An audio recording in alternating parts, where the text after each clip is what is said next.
Hi guys, ఎలా ఉన్నారు? ఈరోజు మనం భైరవం మూవీ రివ్యూ గురించి మాట్లాడుకుందాం ఫ్రెండ్స్. ఈ మూవీ ఎలా ఉంది? ఇది తమిళ్ మూవీ రీమేక్ అయినప్పటికీ మనల్ని ఇంప్రెస్ చేసిందా లేదా అనేది ఈ రివ్యూలో తెలుసుకుందాం. ముందుగా రివ్యూలోకి వెళ్ళే ముందు మీరు ఇప్పటివరకు ఈ ఛానల్ని సబ్స్క్రైబ్ చేసుకోకపోతే సబ్స్క్రైబ్ చేసుకోండి ఫ్రెండ్స్. టు బి ఫ్రాంక్, నాకైతే అంత ఇంప్రెసివ్గా అనిపించలేదు ఫ్రెండ్స్. సెకండ్ హాఫ్ అయితే తమిళ్ ఫ్యామిలీ డ్రామాని చూస్తున్నట్టుగా అనిపించింది. ఆ మూవీ చూస్తుంటే యాక్చువల్గా నేను ఆ మూవీ చూశాను. ఆ మూవీ చూస్తుంటే ఈ మూవీ మీకు నచ్చదు, స్ట్రైట్ ఫార్వర్డ్గా చెప్పేస్తున్నాను. ఎందుకంటే ఈ మూవీలో యాక్టర్స్ పెర్ఫార్మెన్స్ కోసం చూడొచ్చు. సెకండ్ హాఫ్ అయితే మాత్రం మీరు సీట్లో కూర్చోడానికి కూడా ఇబ్బంది పడతారు. అంత ఆర్టిఫిషియల్ యాక్టింగ్, ఆర్ట్ ఫైట్స్ అనేవి ఈ మూవీలో ఉంటాయి. ఇక్కడ కూడా సెకండ్ హాఫ్ ఇంట్రెస్టింగ్గా సాగకపోవడం బిగ్గెస్ట్ మైనస్గా చెప్పుకోవచ్చు. ఇక మూవీలో పాజిటివ్ విషయానికి వస్తే నాకైతే మంచు గణేష్ గారిని చాలా రోజుల తర్వాత బిగ్ స్క్రీన్ మీద చూశాను. అది కొంతవరకు నాకు ఇంప్రెస్ చేసింది.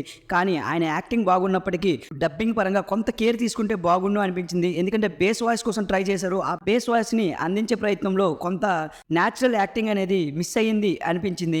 బెల్లంకొండ సాయి శ్రీనివాస్ గారి క్యారెక్టర్లో చాలా షేడ్స్ ఉంటాయి. కాంతార, రంగస్థలంలో రామ్ చరణ్ గారు ఇలాంటి షేడ్స్ అయితే ట్రై చేశారు. ఆయన ముందు వరకు తీసిన మూవీస్తో పోల్చినప్పుడు ఈ మూవీలో యాక్టింగ్ చాలా బాగా చేశారు. ఈ మూవీలో ఆనంది గారికి కొంచెం స్కోప్ క్యారెక్టర్ అయితే ఇచ్చారు. నెగిటివ్స్ విషయానికి వస్తే మూవీలో సెట్స్ కూడాను ఆర్టిఫిషియల్గా అనిపించాయి.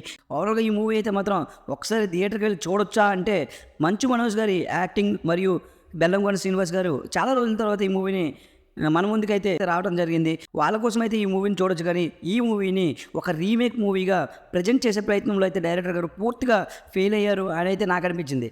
ఓకే ఫ్రెండ్స్, ఈ మూవీకి నేను ఇచ్చేది 1.75 అవుట్ ఆఫ్ 5 ఫ్రెండ్స్. మీరు కనుక నాకు రివ్యూ నచ్చినట్లయితే లైక్ చేయండి, షేర్ చేయండి, సబ్స్క్రైబ్ చేయడం మాత్రం మర్చిపోకండి. Thank you.